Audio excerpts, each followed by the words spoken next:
में बड़ा बदलाव होने जा रहा है। यह बदलाव सड़क और पुल निर्माण से जुड़े दर को लेकर होने जा रहा है। राज्य में सरकार ने साल 2015 से जारी पुराने एसओआर को बदलने का काम किया है। इस बदलाव से प्रदेश में ठेकेदार के वित्तीय जोखिम में कमी आएगी और निर्माण की गुणवत्ता में सुधार होने की संभावना होगी।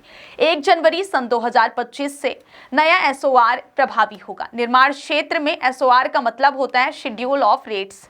छत्तीसगढ़ के डिप्टी सीएम और लोक निर्माण मंत्री अरुण साव ने सड़क और पुल निर्माण से जुड़ी शेड्यूल ऑफ रेट्स यानी एसओआर नवीन दर अनुसूची का विमोचन किया है। इस नए एसओआर में नई मशीनरी और निर्माण की नई तकनीक को शामिल किया गया है। इससे क्वालिटी ऑफ वर्क में सुधार होगा। छत्तीसगढ़ में प्रदर्शन आधारित सुधार कार्य और पीबीएमसी और ओपीआरएमसी प्रदर्शन आधारित उत्पादन और मेंटेनेंस वर्क में सुधार होगा। डिप्टी सीएम अरुण साव ने कहा कि छत्तीसगढ़ में एसओआर का बदलाव बीते 10 सालों से नहीं हुआ था। 10 सालों में कई बदलाव हुए थे। ऐसे में मजदूरों की भुगतान की दर, सामग्री दर एवं मशीनरी के रेट में बदलाव हुआ है। इसीलिए इसे बदलना जरूरी था, क्योंकि 10 साल में कई चीजें बदल गई हैं। कॉस्ट ऑफ कंस्ट्रक्शन में भी बदलाव हुआ है।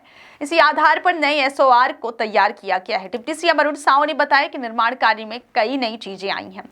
पुराने एसओआर में सभी करों का समावेश था।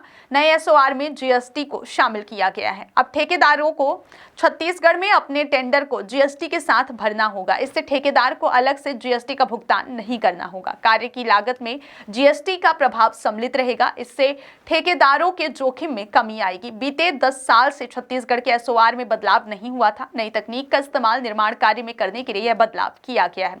इससे नए मटेरियल एवं आईआरसी के नए कार्यों और कार्यविधि में भी परिवर्तन किया गया है। इसमें सीमेंट एवं केमिकल के soil stabilization, PVT, road signage में एल्यूमिनियम कंपोजिट मटेरियल के उपयोग जैसी चीजें शामिल हैं। इसके अलावा pre stressings, bamboo crash barrier और नॉइज बैरियर जैसे तत्वों को भी शामिल किया गया है। सड़क और राजमार्ग की तरफ से सड़क निर्माण की नीति में बदलाव किया गया है। अब पीबीएमसी और ओपीआरएमसी पद्धति के जरिए निगरानी रखी जा रही है। इसके तहत ही सड़कों की रख रखाव और सड़कों की मरम्मत का कार्य किया जा रहा है। 5 से 7 साल तक सड़कों के रख रखाव और संधारण के लिए एजेंसी का निर्धारण होता है।